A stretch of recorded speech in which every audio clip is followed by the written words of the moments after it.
Nüüd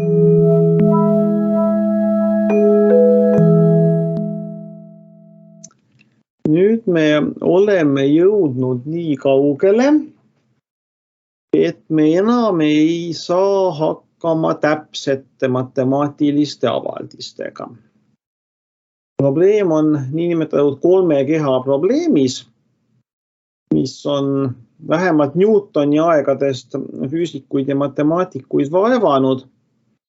Nimelt, kui meil on vähemalt kolmest kehast koosnev süsteem, näiteks maa, kuu, päike. Kui me läheme tagasi astronoomiasse, kus me tihti need paralleele tõmbame, kõigil on omavahel gravitatsiooniline vastastik mõju, siis ei ole ühest matemaatilist või algebralist lahendit sellisele süsteemile, vaid tuleb kasutada lähendusi, iteratsioonimeetodeid tihti. Astronoomias saab me vajada väga täpseks, kvantmehaanikas ka, siin on omad probleemid. Aga ei ole võimalik tuletada võrrandit, mis annaks meile nii, et paneme lähteandmed sisse, teeme tehtud ära, saame vastusse. Niisuguseid võrrandeid alates kolmest kehast ei ole olemas. Ma arvan, et kui keegi peaks selle ära lahendama, siis oleks Nobeli preemia garanteeritud. Aga vaevalt, et see nii kergesti juhtub, aga loomulikult võite ju proovida, mitte lugeda selle kohast kirjandust, ma arvan, et selle kohta sadu midagi kirjutatud. Et meie peame ka hakkama vaatlema ligikaudseid meetodeid, mida siis kasutatakse nende Schrödingeri võrrandite lahendamisel. Ja meil esimene selline süsteem loomulikult on rohkem kui ühte elektroni sisaldav aatom. Alates heeliumist juba, aga heeliumit saab teatud lähendustes veel lahendada analüütiliselt, aga ütleme liitium, kolmas element juba läheb tõenäoliselt hästi käest, see on juba 2 elektronkihti ja nii edasi. Ja samuti siis molekulid kõik vajavad selliseid keerukamaid lahendusmeetodeid, millest meie vaatleme siin 2. Variatsioonimeetod on selles peatükis ja häiritusmeetod tuleb järgmises peatükis. Variatsioonimeetod põhineb ühel teoreemil, mis jällegi teistsuguses sõnastuses on pärit astronoomiast. Siin on meil väga palju paralleeli, planeedid ümber päikese, kuu ümber maa ühelt poolt ja elektronid ümber tuuma teiselt poolt. Aga ma ei hakka seda klassikalise mehaanika varianti käsitlema, vaatame seda kohe kvantmehaanilises variandis.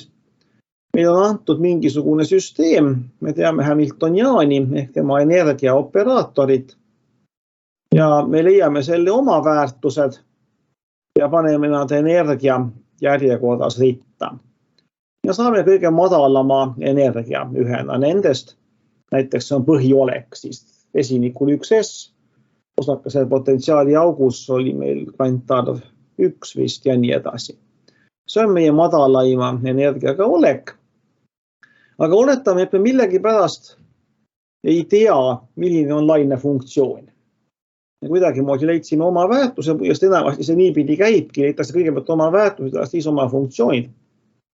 Selle asemel, et võib-olla tuletada, näha vaeva, võib-olla see ei olegi nii lihtne või isegi see on võimatu teadaoleva matemaatika raames leida oma funktsioone.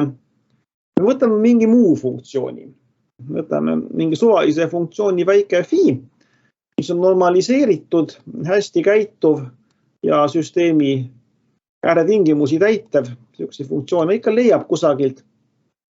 Ja arvutame energia väärtuse just nagu see oleks meie lainefunktsioon. Ja on siis selline teoreem, mida nimetatakse variatsiooniteoreemiks, me seda siinkohal ei tõesta, usume, et ta kehtib. Ja ütleme seda, et selline suvalise funktsiooniga arvutatud omaväärtus on alati suurem kui tegelik kõige madalam energia, mida see süsteem saab omandada. Võib tunduda päris omapärane järeldus. Võiks ju mõelda, et otsime mingi hea funktsioon, mis annab madalama väärtuse, aga selgub matemaatikud on seda juba ammu näidanud, et see ei õnnestu. Igasugune muu funktsioon phi, mis ei ole selle hashi oma funktsioon ja põhiolekule vastav oma funktsioon, annab garanteeritult kõrgema või äärmisel täpselt võrdse, ta võib täpselt ka võrduda, aga kindlasti me ei saa madalamat integraali väärtust. Nüüd, kui me ei tea ka oma väärtust, kui meil ongi ainult Hamiltoniaan, siis mida me saame teha? Me saame võtta mingisuguse funktsiooni phi, arvutada välja selle integraali ja me saame väita, et süsteemi tegelik energia on kindlasti madalam kui selle suvalise funktsiooniga arvutatud integraali väärtus. See on väga suure praktilise väärtusega tulemus. Sellepärast, et see võimaldab meil asendada oma funktsiooni ja oma väärtuse otsimise nii tuletuskäigu teel, võimaldab selle asendada piltlikult ühes proovimisega. Proovime huupi, tõepoolest huupi ei tee, teeme süstemaatiliselt, aga võime mõelda, proovime huupi mingeid funktsioone ja see, mis annab kõige madalama energia, on meie kõige parem lähendus meie oma funktsioonile või lainefunktsioonile. Mida madalama energia annab, seda lähem oma kuju poolest ja oma avaldise poolest tõenäoliselt see phi meie psiile ka on. Ehk me saame arvutada süsteemi energia ülempiiri, öeldakse. Et siis nagu sellest ta kindlasti kõrgem ei ole, võib-olla me saame ta juhuslikult isegi pihta, aga tõenäoliselt on tegelik energia veel madalam. Nüüd see phi võib olla mitte normaliseeritud. See meid, nagu selgub, ei takista. Nimelt me võime arvutada sellise integraali, kus me võtame selle phi ruudu ja arvutame selle integraali üle kogu ruumi ja jagame läbi. Sellise jagatise tulemust automaatselt normaliseerib meie energia ära. Ja küllalt sageli kasutataksegi seda variatsiooniteoreemi just selle avaldise kujul, sest meil on need phi'd algselt normaliseerimata ja on võimalik siis kasutada sellist teist avaldisega läbi jagada. See annab meile endiselt meie energia ülempiiri. Ja sellele funktsioonile phi, kuna seda lähendust palju kasutatakse, on pandud nimi. Seda nimetatakse siis kas proovifunktsiooniks või ka proovilaine funktsiooniks. Ja kuna see integraal nüüd ei vasta tegelikule energiale, siis seda nimetatakse variatsiooni integraaliks. Selline termin, variatsiooni integraal, ükskõik siis, kas ta on meil ainult sellel kujul või on ta ka juba läbi jagatud, et saada normaliseeritud kuju. Mõlemal juhul on see termin kasutusel.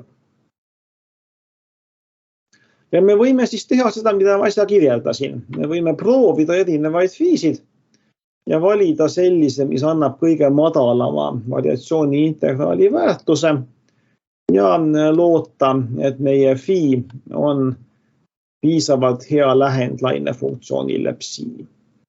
See viimane muideks ei pruugi olla tõsi, selgub, et paljude reaalsete süsteemide korral saab üsna kehva proovifunktsiooniga päris hea lähendi energiale.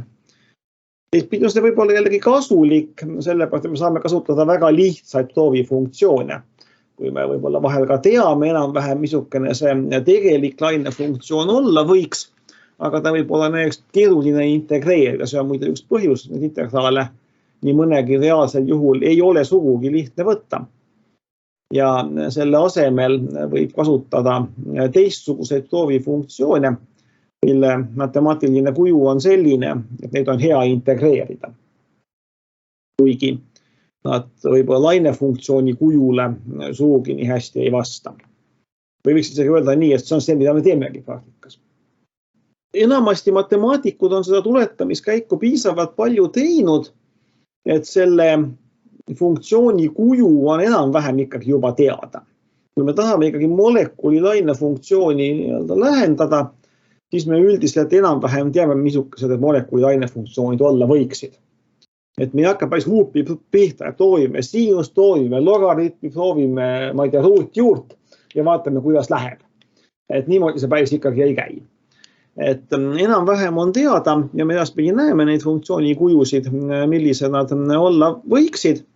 Ja küllalt sageli tehakse see suur eeltöö siiski ära, valitakse mingi konkreetne funktsiooni üldkuju välja ja jäetakse ainult arvulised parameetrid. Ehk siis me ei otsi mitte, et äkki läheks täna sinus või äkki läheks homme logaritm, vaid me juba teame, et sinust läheb ja logaritm ei lähe, aga võib-olla sinuseid on mitu tükki ja neis on mingid koefitsiendid. Me otsime neid koefitsiente, nii nagu kui te vaatasite äkki seda Fourier seeria videot, mis on minu tehtud, kus siis olid ka just nimelt näidatud, kuidas neid koefitsiente saab leida niimoodi, et mingit suvalist keerulist funktsiooni lähendada. Ja me otsime siis madalaimat variatsiooni integraali väärtust, sellepärast, et mida madalam, seda lähemal me oleme tõelisele energiale.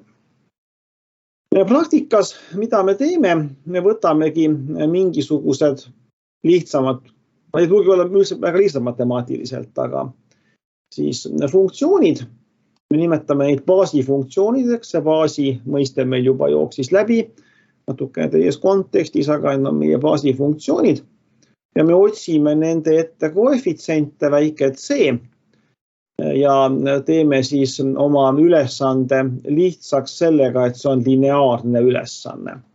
Ehk me ei pane neid koefitsiente kuhugi ruutjuure alla või siinusse alla, vaid me lahendame oma ülesannet sellises lähenduses, et me lepime kokku mingisuguse baasi ja sellest baasist lähtudes otsime ainult koefitsiente ja näete ise, et see asi hakkab me tasakesi ronima lineaaralgebrasse, need samad maatrikstehted ja vektorid, mida me just äsja käsitlesime, on siin kõvasti abiks. Me otsime siis neid koefitsiente CJ, nii et variatsiooni integraal oleks kõige väiksema leitava väärtusega ja teeme veel oma elu sellega lihtsamaks, et me opereerime ainult reaalarvudega. Ehk me ei püüa leida kompleksarvulist proovifunktsiooni.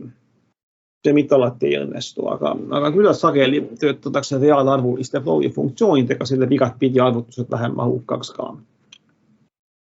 Mis on teistpidi jällegi lähendus, eks ju, meil päris süsteem on kompleksarvuline, aga me piirame ennast ära praktilistel kaalutlustel siis reaalarvuliste funktsioonidega. Nüüd edasi vaatame, kuidas see asi meil läheb maatrikskujule. Selleks me peame mõned definitsioonid sisse tooma. Kui me võtame kaks baasifunktsiooni, korrutame neid omavahel, nad on reaalarvulisse kaaskompleksi oma tähendust ja integreerime üle ruumi, me saame sellise asja, mida nimetatakse kattumisintegraaliks. Jällegi üks mõiste, mida meil tuleb edaspidi palju kordi sisse ja S-täht on väga tavaline kattumisintegraali tähiseks. Miks ta kattumisintegraal on?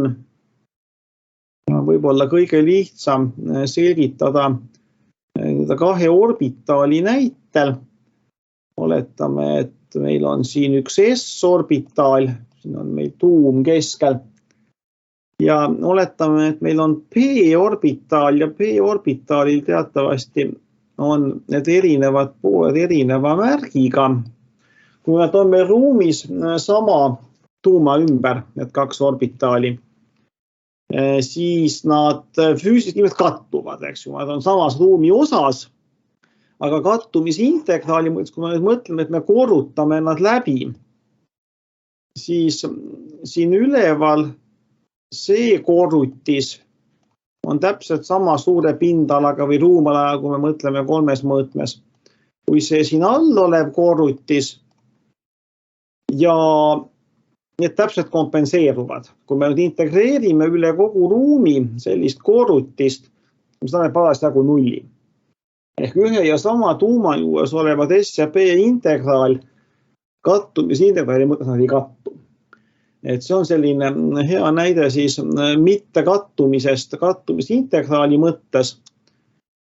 Kui me võtame kahe erineva tuuma juures, siin on meil üks P-orbitaal ja kui meil on näiteks siin S-orbitaal, siis meil on selgelt kattumine olemas, eks, sellepärast, et siin meil on kattumine, no tegelikult ta muidugi hajub sujuvalt, siin üleval on ka mingisugune kattumine, aga ta on tuntuvalt väiksem arvuliselt. Et sellisel juhul nad kattuvad omavahel, aga võtame veel kolmanda näite ka. Kui siin on meil p-orbital ja meil on teise tuuma juures, ühesõnaga siin on meil teine tuum ja see p-orbital on täpselt risti selle keemilise sidemega, mis neid kahte tuuma omavahel seob. Siis on meil jällegi tegemist nullkattumisega, sellepärast et see osa ja see osa, mis on nad sama suured, ehk sellised orbitalid näiteks ka ei kattu kattumisintegraali mõttes.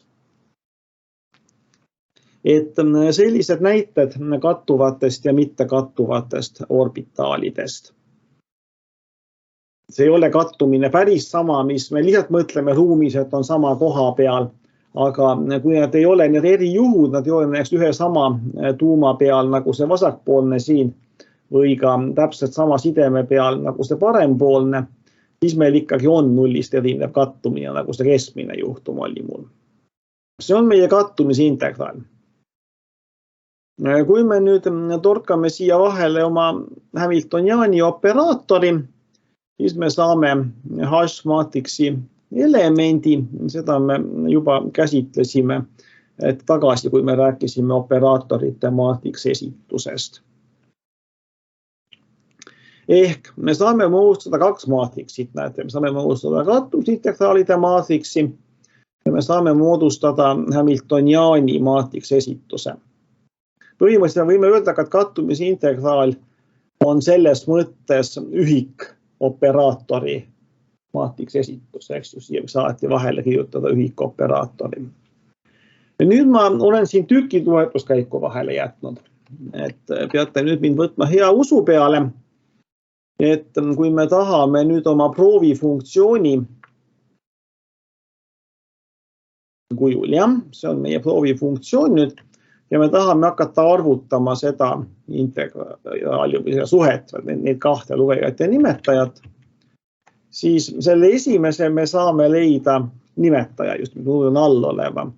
Me saame leida kattumisintegraalide maatriksist, korrutades selle läbi nende vastavate koefitsientide, ma tüna juba õige öelda koefitsient selle C kohta, mul lippas see sõna siin juba enne ka sisse, koefitsientide korrutistega, siis need on siin koefitsiendid, millise kaaluga üks või teine baasifunktsioon on meie proovifunktsioonis. Ja vastavalt siis Hamiltoniani maatriksesituse maatriksi elementidele me saame leida selle integraali väärtuse. Seda tuletuskäiku ma teile siinkohal ei esita, õpikus on ta olemas. Ja kui me nüüd omavahel läbi jagame, siis me saame leida oma variatsiooni integraali suur 2V. Ja kui me nüüd seda hoolikamalt vaatame, kui me oleme baasi kokku leppinud.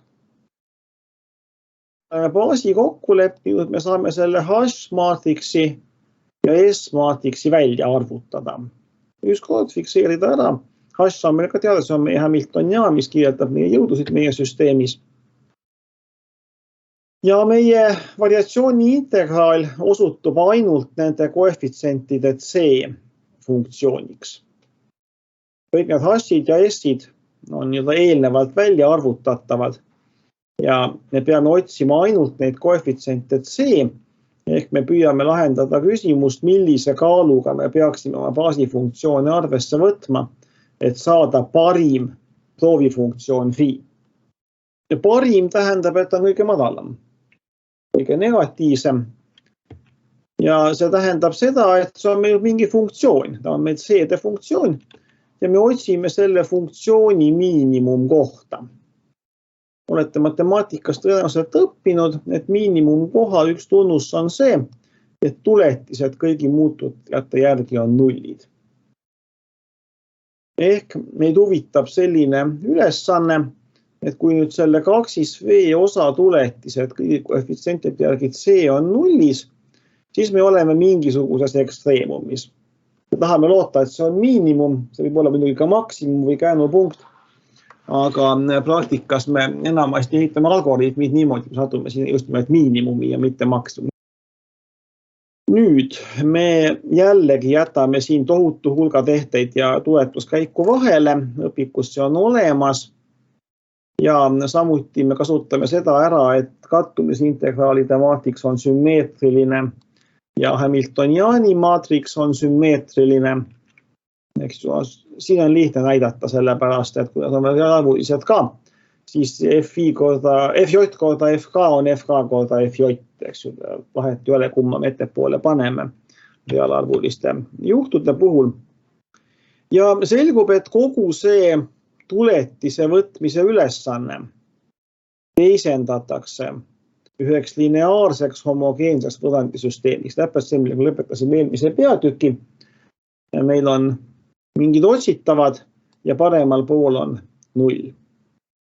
Meil on need n tükki, vaata, mis otsitavad on. Me otsime summat nendest koefitsientidest C ja kordajad selle vastavad C ees sõltuvad asjadest, mida me juba teame. Me teame Hamiltoniani maatriksi elemente, me teame kattumisintegraali elemente. Paraku me ei tea veel hetkel omaväärtust 2V. Kuna meil on n lineaarset võrrandit, meil on n otsitavat C, jah, see ühest n-ini, aga meil on nüüd veel üks otsitav, meil on see 2V ka, meil on üks otsitav liiga palju. Meil on n võrrandit, aga meil on n plus üks otsitavat. Sellist lahendada üheselt ei saa. Me peame leidma mingi sõltumatu viisi 2V leidmiseks ja pärast seda me saame leida need C-d. Selleks tingimuseks saab olema see, et meil on vaja omada mittetriviaalset lahendit ja mittetriviaalne lahend nõuab, et nende koefitsientide, mida me tähistasime väikse A-ga oma eelmise peatüki lõpus, nende koefitsientidest moodustatav determinant peab võrduma 0-ga. Selle võrrandini jõudsid kõigepealt jällegi astronoomid juba paarsada aastat tagasi ja sealt on pärit siis ingliskeelne termin secular equation ja on siis teda tõlgitud eesti keelde nii võõrsõnaga sekulaarvõrrand kui ka tõlkena sajandi võrrand. Ma ei ole seda ajalugu uurinud, kas see tähendas seda, et nad arvasid, et selle lahendamisest kulub 100 aastat või tähendas see seda, et selle abil saab ennustada 100 aastaks mingite päevakehade liikumist või on seal veel mingisugune kolmas taust taga. Igal juhul sellise terminiga sellist võrrandit tähistatakse, sest omal ajal selle leidmine arvutite abita, kui meil oli astronoomias, ütleme kõik planeedid, 9 planeeti, siis on see ikkagi matemaatiliselt, tehniliselt väga-väga mahukas arvutus. See põhimõtteliselt taandub n-indama astme ruutvõrrand, kuupvõrrand, teisanda astme võrrand ja nii edasi. Kui sa n-indama astme võrrandi lahendamisele üle 4. astme ei ole analüütilisi lahenduskäike olemas, seal on iteratsioonimeetodid, mida jällegi käsitsi teha on tohutult tüütu ja ajamahukas. Siin on täpselt kirjas ka, et see teeb sellest n-indama astme võrrandi ühe tundmatu suhtes ja sellistel on n lahendit. Ruutvõrrandil on 2 lahendit, kuupvõrrandil on 3 lahendit ja nii edasi. 10. astme võrrandil on 10 lahendit. Ja saab näidata, et need on reaalarvulised, ehk üldiselt meil võib olla ka kompleksarvuline ruutvõrrandi lahend. Aga kui meil on siin hermiitilised ja nii edasi igasugused kasulike omadustega maatriksid, siis nad tulevad meil reaalarvud. Niisiis, me ei leia mitte ühte 2V-d, vaid me leiame neid tervelt n tükki.